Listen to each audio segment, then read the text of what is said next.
My name is Bryan Fontes. I'm the owner and manager of Double Adobe Farm here in McNeil, Arizona.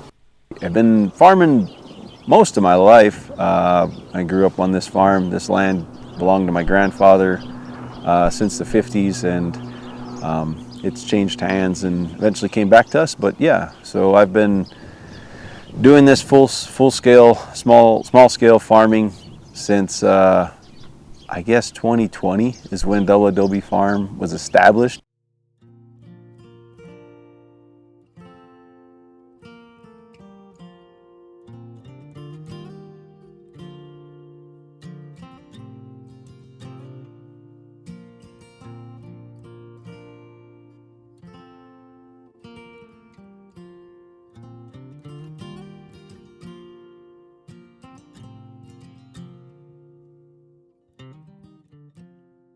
Low tunnels are beneficial in our operation in a big way for frost protection. That's kind of the primary reason that we use them here is frost protection against those hard freezes. You know, anything that gets into like the high teens, your crops will do all right, especially some of these winter crops that are already tolerable. But there's a lot of added benefits that include pest protection. For sure, we notice a lot less aphids, especially in like the brassicas, and that's because I don't think they're moving around as much, or it's not as easy for them to move in those tunnels. A lot less issues with deer, even though they do come in here from time to time. They see these you know, white hoop tunnels, and they don't really know. It confuses them. So I think we got a little more pest suppression from even the larger animals. Water, we don't water as much because those tunnels are shading and keeping somewhat of a greenhouse effect. There's a lot more humidity that stays inside that tunnel. And really the crops just seem to do well with that. It's funny, we notice when we do take the covers off for harvesting, you know, if they're off too long, those crops will start to almost wilt, and you can kind of start noticing like, oh yeah, these are getting used to being under here. They're happy under here. They want to be back into that cover. So it's a critical piece for growing really high quality crops. Yeah, the birds is another one, man. They'll just tear you up, especially like lettuce and spinach, some of those more sensitive leafy greens. You just don't have that kind of a problem. They'll get in there, but it's not going to be like it was if you're just growing it in the open field.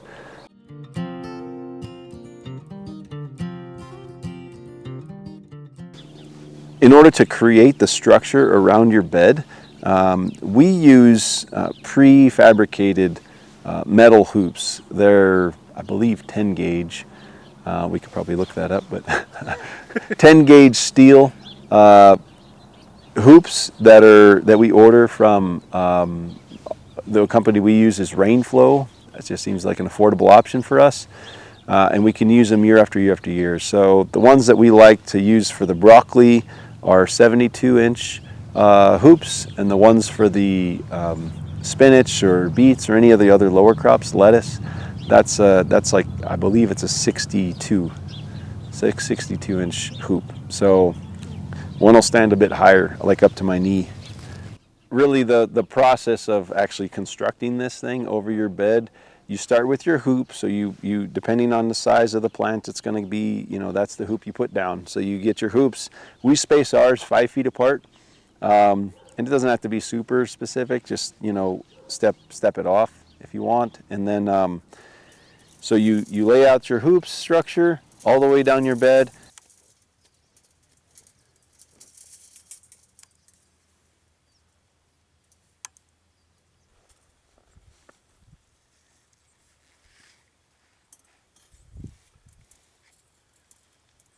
Then we pin down our fabric on one side of the bed, and we unroll it across the whole bed.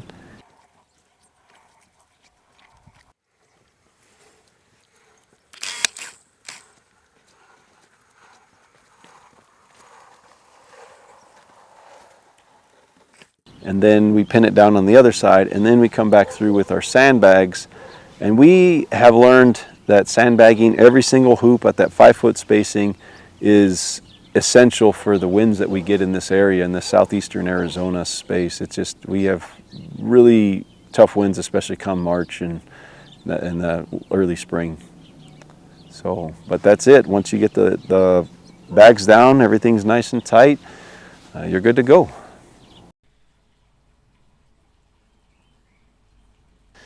So there's several different what they call weights of this fabric that you can get.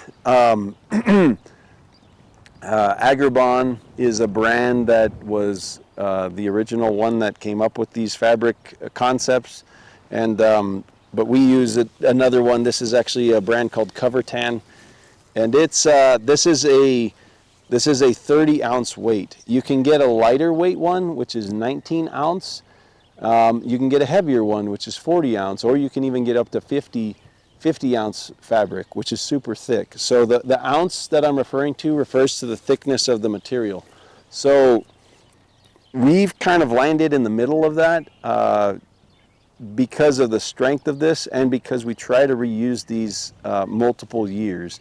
The 19-ounce fabric, it gets thrashed and torn apart, and by the end of the year we just don't really find that it's feasible to roll it up and use it again. It's just in shreds most of the time. The 30-ounce holds up a little bit better. 40-ounce, for our experience, is held up about the same as the 30-ounce. And then the 50-ounce is just too much. It's too heavy. It actually, as we get into like as the spring comes on in the early spring, 50-ounce would just be too hot. It would keep too much of the thermal temperature in your beds, causing, I think, bolting to happen a lot quicker.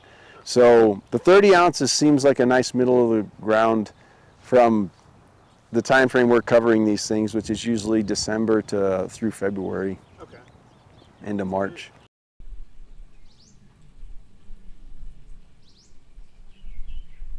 The two sizes of hoops that we use are a 64-inch full length or a 76-inch full length hoop, and it's really just about how tall this crop is going to get. Right now we're sitting next to this low lettuce mix and this arugula, which they don't usually get that tall, and we like to keep them short anyways. So the hoops we use for them is a shorter 64-inch hoop. If we know that crop is going to get a little taller, probably like anywhere from 1 foot to 16-inch tall height, we would go with the 76-inch hoop, just to give it more clearance and underneath that cover. It is important to know that going into buying the fabric, because you want to make sure that if you've got a certain distance between the edge of your beds, it's got to cover over that top piece. So if you've got like a 5-foot center to center spacing in your field like we do, if you're going to cover one bed, probably the minimum size of a hoop you'd want to go with, or a minimum size of fabric you'd want to go with, is about a 7-foot width in fabric. That's going to give you enough space on either side to place your sandbags, so it gets enough of the fabric underneath your sandbag so it's nice and covered.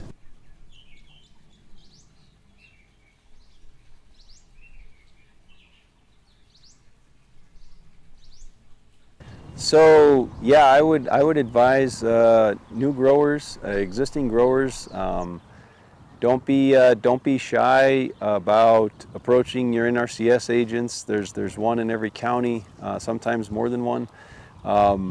Looking at what opportunities these low tunnels are on their EQIP program. You can get funding to help cost share most of the cost of getting these installed. You could check out our website, focoaz.org.